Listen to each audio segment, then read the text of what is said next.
Hey, friend, welcome to the podcast. You Are Significant, the podcast where you will hear real stories from real people, and we will get down into the truths of your own significance. You were created on purpose for a purpose with seeds of greatness inside of you. Now, let's get down to it.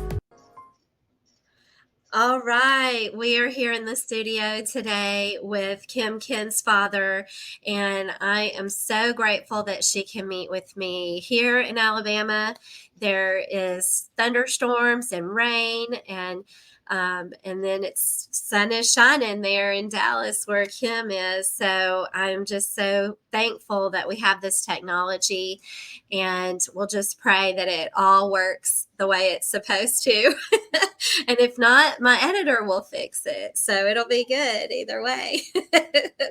So I'm super excited to have Kim here because she and I are sisters in so many ways. And Kim and I got a chance to work together in Brooke Hemingway's mastermind in what was it, 2023 Yes. that we did that last year. And the time is getting away. It's starting to feel like longer and longer, and I miss it so much. It was really precious times. So, and then Kim and I have also gone on to go to like Amberly Lago's events, Unstoppable, and other things as well. So I just absolutely adore her, and just she's so cute. We ended up, like, one of our fun things is we didn't talk about what we were going to pack, and then we were roommates when we went to our first Amberley Lago event, and we start looking in the closet, and it's like we had packed a lot of the coordinating outfits, and we both put our red dresses on, and so I think of her as my red dress friend. She looks so good in red. And leopard print too. I mean, it's really a toss up. So It is. Red and leopard are the new black. So they are. So I told Kim, I said, hey, let's get this podcast started the way that we normally do. I want to let her share her story. And there's so much significance that God has shown Kim and brought to all of us through Kim and her story. And I can't wait for you to hear it. So welcome to You Are Significant, Kim. Thank you so much for having me, Darlene. I really appreciate it. And I absolutely love and adore you. And yes, like she said, we have known each other, well, really well, I guess, for a little over a year. And then I think we've known about each other before that. So, but that mastermind really brought us together. And I really do feel that sisterhood as well. We have lots of fun stories like that with red dresses and exchanging outfits if we need to for pictures or whatever we've got to do. But I love that there are avenues out there that can bring women together, such as your community, and what you're doing is absolutely fabulous. A little bit about me. So I live in outside of Dallas. We have a 5-acre little farm that we love. I've got cows and chickens and goats and those kinds of things. We have 5 kids, been married for almost 33 years.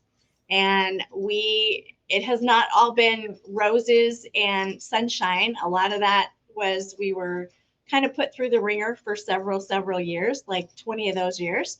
And so going back to that, we met, we eloped, and we were married in 3 months. And that sounds really crazy to a lot of people. We did not see our families for 5 months after that. Like, it was just us after we got married. We didn't have any kind of a party. He was in the military, and we had to report to our next base. And so that's what we did. And we didn't see anybody for 5 months. So we learned really early on that it was about our 4 walls and our family as a couple. And so we had to kind of, work through all that and learn how to lean on each other and not outside influences. And so that was one really key thing with us, I think, that started us off. And so we started our lives. We were we've always been business oriented. We've always wanted to be entrepreneurs and work for ourselves. He was in the military, but we actually bought our very first real estate course business on our honeymoon. And so that's kind of how we got started. And we started buying real estate, and everybody told us kids in their 20s shouldn't be doing that. And that's, you can't do that. You hear a lot of can'ts out there. And we said, oh, yes, we can. Watch us. And so we did. And things were great for a while until they weren't. And so, um, simply put, we overextended ourselves. We were young, dumb, and new rich, as we like to call it, where you're spending money on all the stuff that doesn't matter. And we got ourselves into a huge bind and we lost everything. And so different times I tell different stories, but basically through those years, over probably about a 2-year period, it was literally a foreclosure, a repossession, an eviction, bankruptcy. It was crazy in about 24 months. Oh, and let's throw in an emergency C-section with my fourth son on top of that. So there was a lot of craziness going on. But during that time, we went back to our roots, right? We had learned early on that it was just about he and I and our family. And we weren't going to let these outside influences really influence us, because we had a lot of people during that time telling us, you should get a divorce. You should leave each other. Even creditors would call us up and say, oh my gosh, it would be so much better for your credit if you guys divorced, and then he took these bills and you take these bills, and you guys can still live together as married, but get a divorce. And we're like, no, we're not doing that. I don't care Wow. sense or whatever craziness you're spewing here. But so we just started having, I don't know if we were in denial or we had fun with it, but we just started answering the phone the way that the creditors talk to you when they're talking to you. And so we'd be like, I'm sorry, he's not available, but he'll be back available for these hours to these hours, and you're welcome to call back then. And they're like, well, we can't do that. I'm like, well, I'm sorry, that's when he's available, or we just wouldn't answer the phone, right? You get, thank goodness for caller ID now. We didn't have that then. So a lot of people would be like, we've been trying to get a hold of you for days. Sorry. So we really struggled through that time. I mean, my kids ate mac and cheese, out of the black and white boxes when we used to have those black and white boxes for a very long time. And so they will not eat Kraft mac and cheese. That was a big celebration when we could upgrade to the blue and orange box. That was a huge party in our house. And we just kind of walked through all of those things, and we really focused outside of ourselves. We really focused on serving others. We got really involved in our churches. Wherever we lived, we moved a ton during that time, as you can imagine, when you're, losing a house and moving into an apartment and getting evicted and all those things. We kept moving neighborhoods and different things like that. And we just really sunk our teeth into getting involved, because that's all we had. We didn't have any money, but we had our time. And so we would sow our time into other people. And that, I guess, would be my very first tip for anybody that is going through any kind of especially a financial struggle like that. It is very easy, and the enemy wants you to focus on your problems and your situation at that time. But I think my number one tip is get your eyes off yourself and start focusing on serving other people, because it's really easy to have fun and be grateful and loving and serving when you are out there helping other people. And I think that was a big thing that we did. We were very, very involved in our churches. We did that. And as we were doing those kinds of things, we always kept this vision of we would be millionaires eventually, and that we always wanted to give back, and that we always wanted to be business owners, not work for other people. Yes, we worked for other people during that time, but that's not really who we were as people. We always wanted to work for ourselves. And so we always kept that out in front of us, whether that was listening to tapes. We didn't used to have, podcasts back then, or interview type stuff like this. You had basically television or cassette tapes. That's kind of what you had. And so we listened to a lot of cassette tapes and a lot of John Maxwell and a lot of stories. Like, he's got a great, great talk called Swing the Bat. And I'll let him tell it. So go look that up. It's called Swing the Bat. But it's basically about you can't hit anything if you're not swinging the bat. You have to get up to bat. Doesn't matter how many times you strike out. Doesn't matter how many years you go through. Our struggles were literally 20 years. And a lot of that, I think, has to do with us. We had a lot of growing to do. We had a lot of lessons to learn. But during that time, God really walked with us and set us up. We met relationship after relationship after relationship.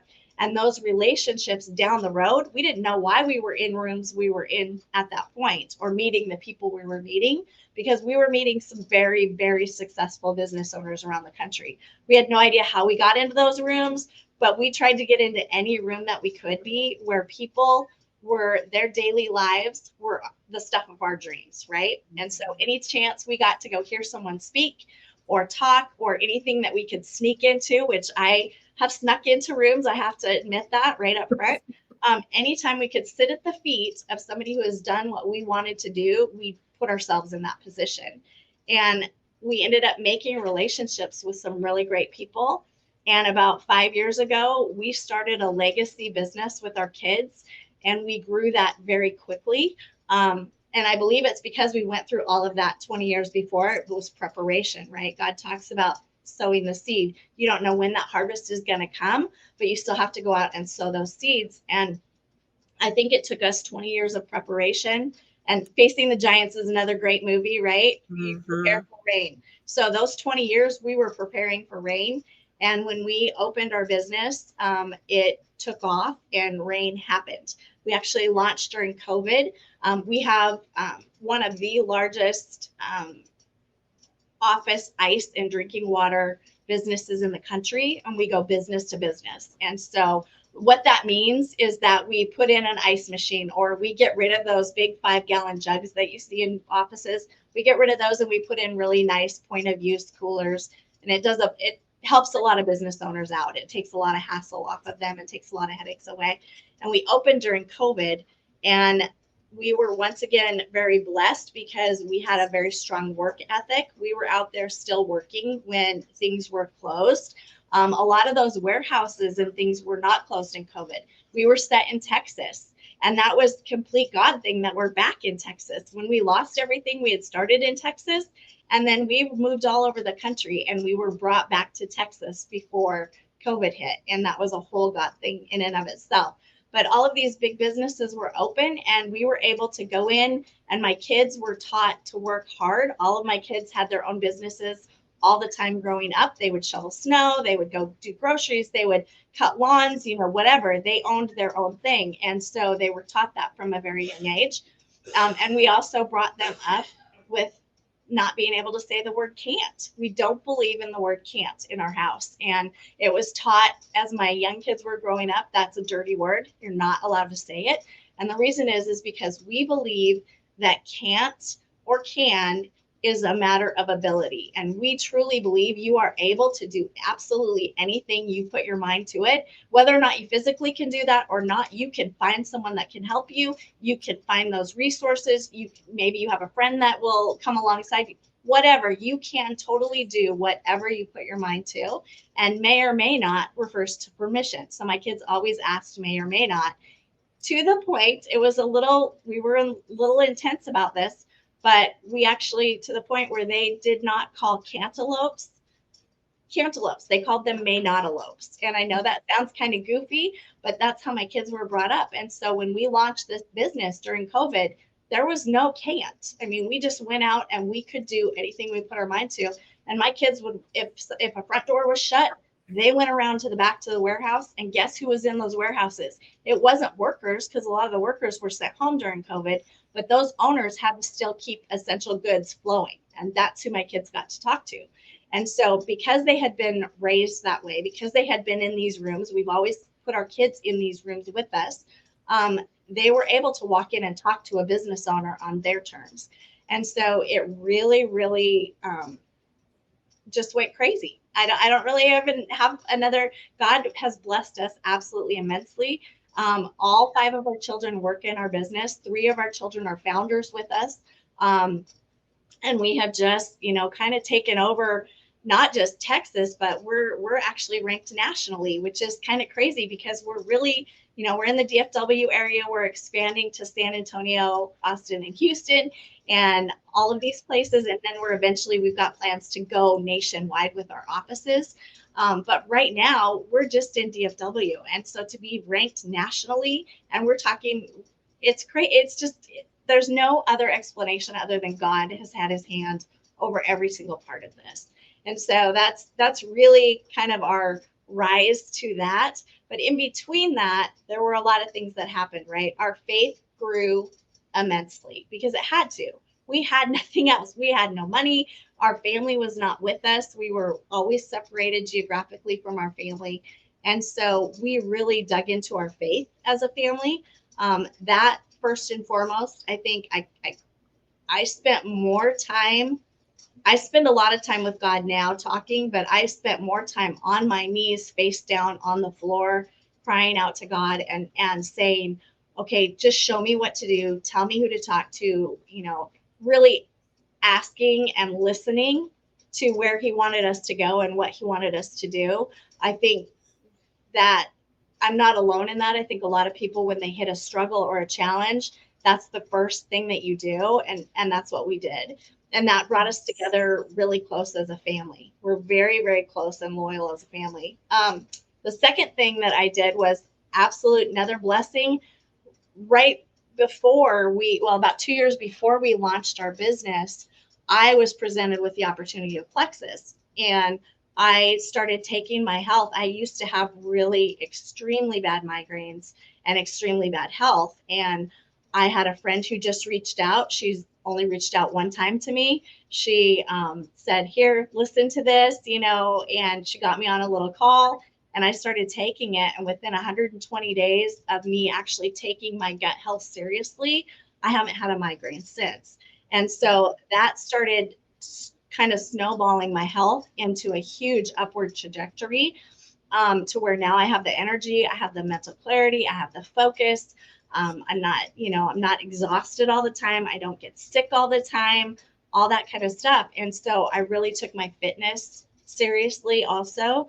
Once I did that, my family, it was amazing to see what happened in our family, because once you have a healthy mama, oh my goodness, does your family change, right? You're not snapping at your kids anymore. Your kids are excited to be around you.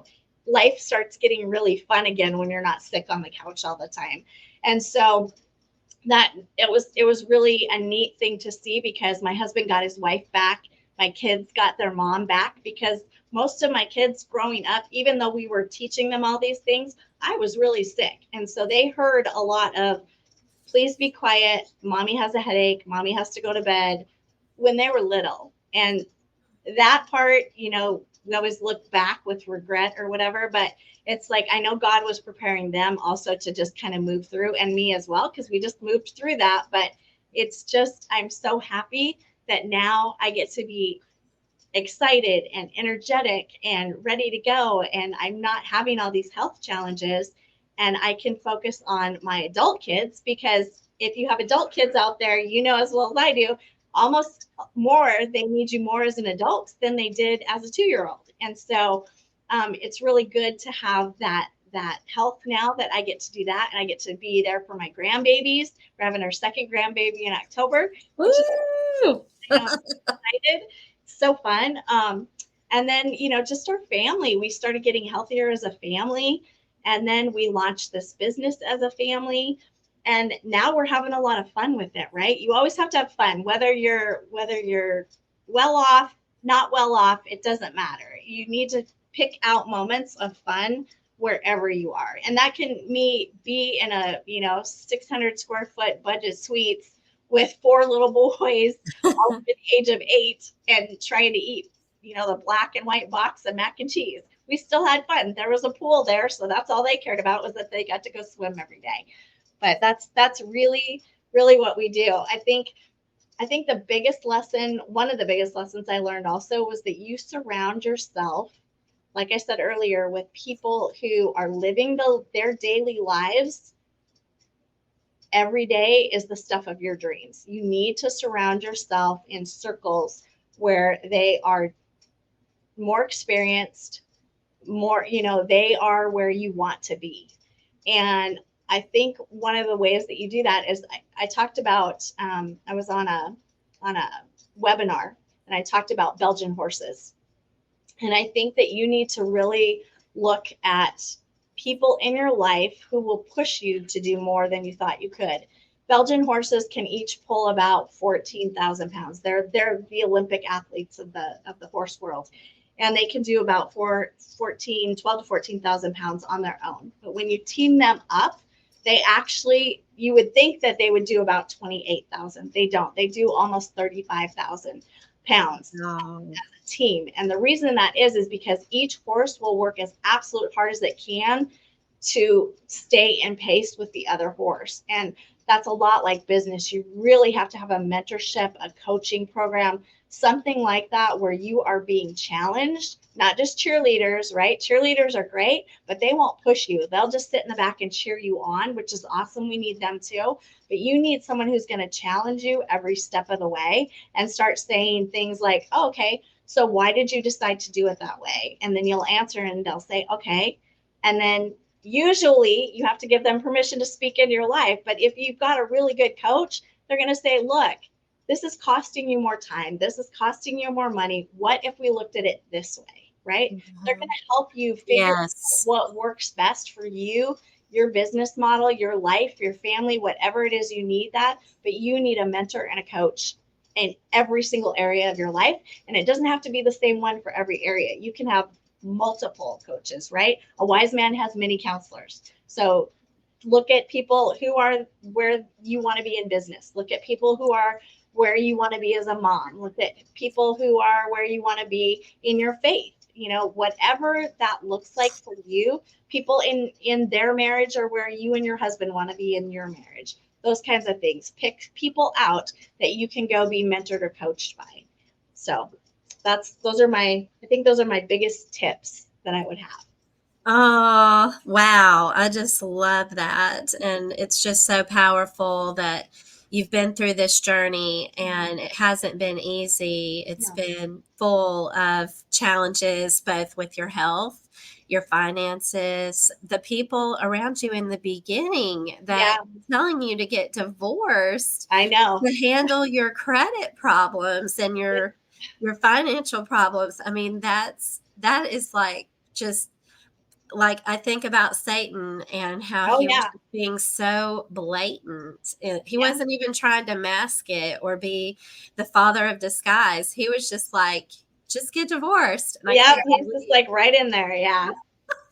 it's just crazy sometimes what I mean, he'll try anything. He'll try Yeah. all the angles. And so, He will. And you know, just because we've got this great business, I mean, there's still challenges, but we have been through so much and we've learned so much because through the last 5 years of us growing this business, we've had to really, even though we grew ourselves 20 years to get to that point, we've had to keep growing. You can't stop growing because every new level you have, there will be new challenges and new things that, you know, you've never seen before, right? And so you need mentors at every stage of your life.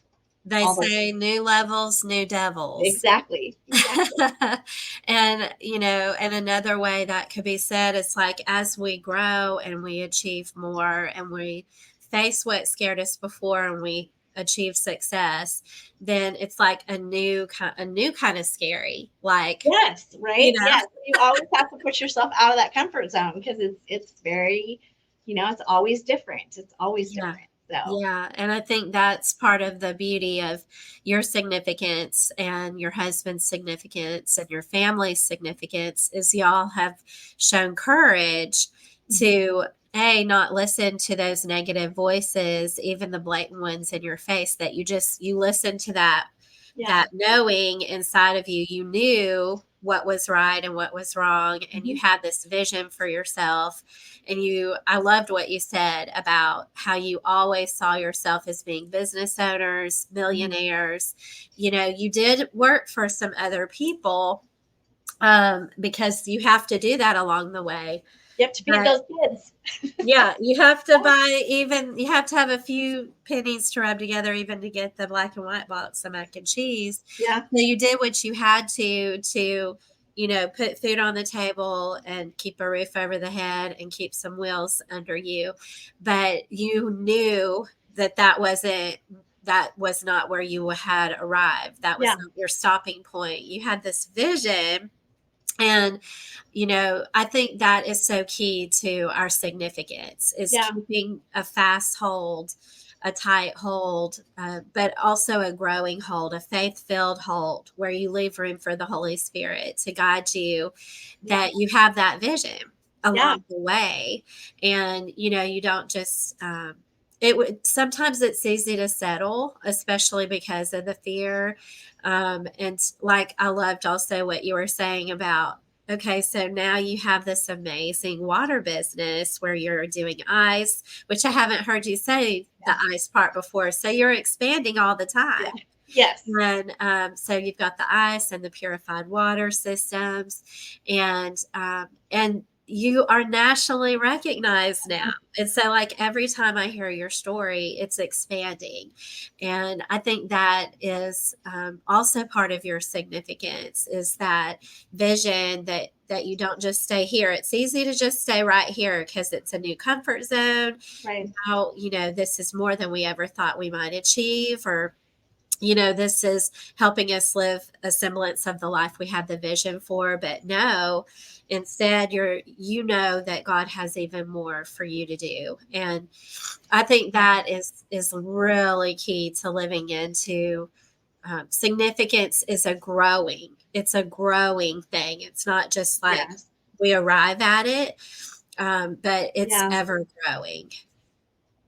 Right. It's a journey. It's not a destination, right? Because if you take your foot off the gas, if you stop growing when you get to where you think your your level is, then all you do is fall backwards, right? You're either growing or you're decomposing. Well, I want to grow. I don't want to decompose. I'm 53 and I sure don't want to decompose now. So, yeah, totally keep growing. Ah. We got to take a lot of collagen now. I know that's right, right?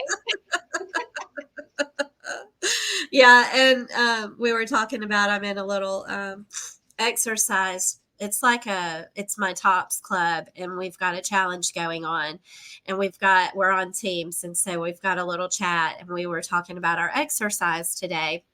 And it's like, as we age, if we don't, like, even if you took 1 week off of the Yep. push ups you could do, if you could do 200 push ups in a week, if you took a week off next week, you might can still do the 200, but it's going to be more painful. And Yeah. if you took another week off, you might not be able to do 200. It might be 180 or 150. Like, it doesn't take very long. Like you said, you're either growing or you're dying. There's Yeah. not any in between.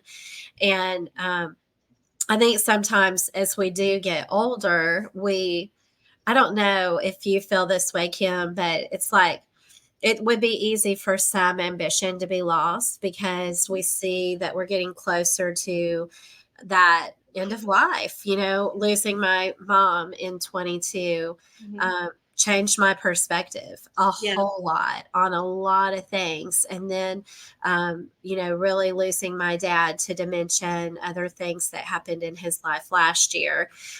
So really, I feel like an orphan now. And yet I still carry with me all that they taught me, all that love, all their vision. And my mom and dad were very visionary and very positive people, and very Mhm. much about going for your dreams and going Yeah. for greatness. And all along the way, making God the foundation and those spiritual goals the top priority to be going for. And but it changes the perspective, I think, when Yeah. for me in losing my parents. And it's like, okay, what really matters, Yeah. and on my Plexus team, one of my team members lost her husband in the fall of last year. Mhm. And all these different things happen along the way that present challenges. Yeah. That's like, do you really want that dream? Does it really matter? What really does matter, and is it going to be worth it? And so, just continuing to grow and keep a growth mindset, I think, is it can be just Yeah. as simple as that. Just getting up today and Yeah. daring to write something down on your to-do list that is going to grow you, that isn't going to be easy, that is going to get outside of yourself. like you said, serving others became a foundation for your family and what you Yeah. were all about. Because you didn't have money for 20 years, you Mhm. had time, and you knew relationships is really what was the most important. Growing really good relationships too. And I think sometimes we can settle in our relationships. And one of the things we talk about on this podcast is codependency. And so once a Mhm. person falls into codependency, it can just be easy to start attracting lots of codependent type Yeah. relationships. And so really becoming aware of like, what are the kind of people that I'm wanting to attract? I'm wanting to attract people who, it's not that they're perfect, because only Jesus was perfect, Right. but Right. attracting people into our life that have that growth mindset. And I think Yeah. that's one of the reasons you and I have stayed such good friends, is because we know we're going to feed each other to be like, hey, what are you Mhm. working on? Yeah. What are you doing to Absolutely. grow? Yeah. Absolutely. We've always talked to our kids too about follow the principles, not the person, because we're all people, we're all sinners, and we will all fail, right? But if you follow the Yes. principles, whether it's faith principles, whether it's success principles, whatever, principles and laws don't change. And success always leaves clues. And so if you follow the principles, then it doesn't rock your world when a person that a lot of people will put people on a pedestal, put the principles on the pedestal, because then when that person falls into sin, which we all do in one way or Yes. another, you're not rocked. Your foundation is not rocked, because that principle is what you're following, not the person. Such great Does that make sense? advice. Yes. Yeah. Such great I mean, and advice. we so into our team members. Like, I don't know if you can see back here, I've got books on my bookshelf that we give away all the time to our guys. We really encourage growth mindset. Like, we want our anybody that I come into contact with, I want them reading books. I want them listening to podcasts. And it doesn't matter. I don't have any financial gain in any of that. I just want them to come out growing and be a better husband, be a better father, be a better, you know, um, whatever. Just grow yourself and get better, because as you listen and learn to all of these different things that are out there, and there's take your pick. So many of them are free. It doesn't even cost money now, which is amazing. It But there's is. so A many lot of great the same principles, and when talks you that start you would pay implementing, for in those rooms are available on podcasts now. yes, which is amazing. And Yes. anything that you can do to grow yourself, your family is better off. And that's my big word is legacy. I want to leave big legacies, and whether that's somebody getting sober, whether that's somebody becoming a Christian is the best part when you get to lead somebody to Christ. That's absolutely the most Yes. incredible, awesome thing when Christ will work through you and you see that person saved. Um, but I think getting people sober, getting people's finances in order, getting their families just to start to have fun together again, and pulling back together as a family. And because the world wants you to split apart as a family, right? We have separate, Yeah. camps for kids, and we've got separate things for adults, and we've got all these separation things, and the world tells you it's totally fine to do that. It's really nice to kind of see people pull back to like family dinners, and just once a week talks if you've got adult kids, whatever it is. I just think anytime that you can start growing as a person, your entire family legacy is going to be changed. So Wow, I love that you are committed to that principle of family, even when they're adults. Because a lot of times we think about getting our kids to adulthood and then setting them free to soar. And I know that you're not saying don't do that also, but I think what comes to mind is just how the family unit is so key to all other organizations having mhm. strength and being Yeah, stable. With all the things going on in our country right now, we know that the home and the family being strong and stable and founded in Christ and founded in those principles yeah, is going to be the saving grace and what helps our country to be strong again. Yeah. And so the family and the fact that you're committed to your adult children, still y'all having this strong family unit, and that you have a family business. And I love that you mentioned family dinners. Like, how can we do that? How can we foster strong family relationships when we do have grown children? Sure. I think, we date our adult kids, which is kind of fun. Like, we will call one of them up, and we'll take them and their family, right? Because that whole family is our family, right? There's no not family, all this stuff.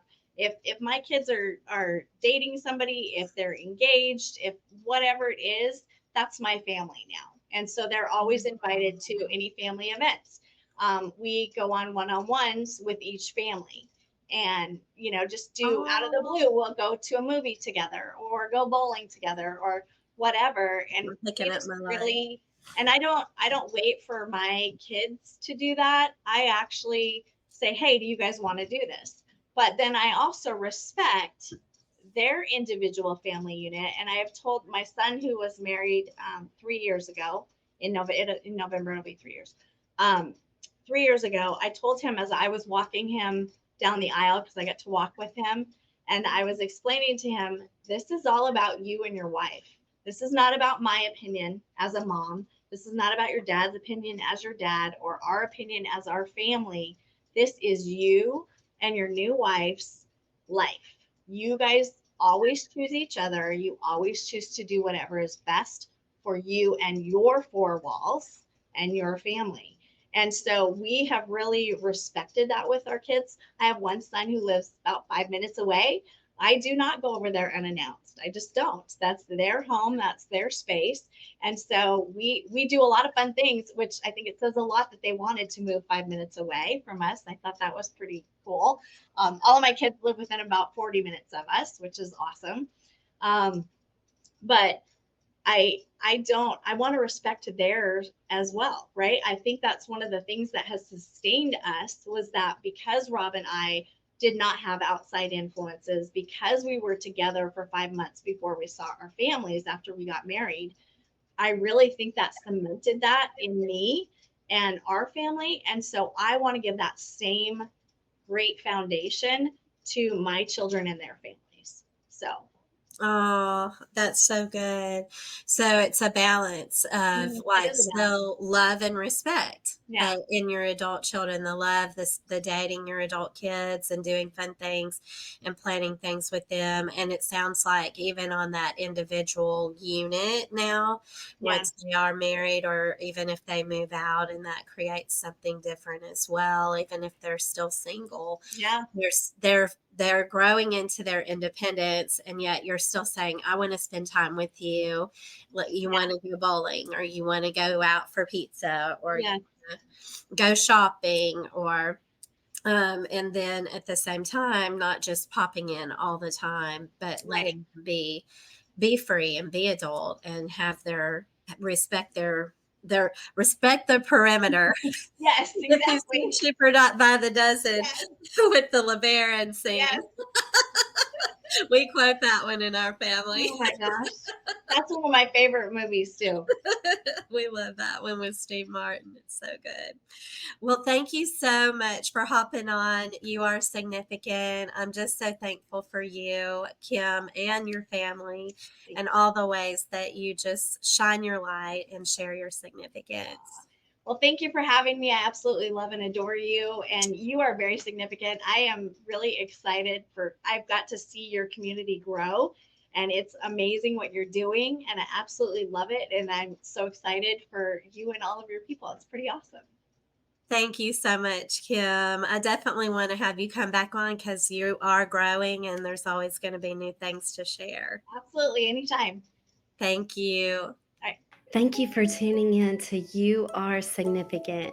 I hope this episode inspired you to embrace your own God given purpose. If this episode inspired you and blessed you, would you please share it out with a friend who needs to be reminded of their own significance? And remember to hit subscribe. Until next time, remember to walk in faith, Find the joy and stand in your significance.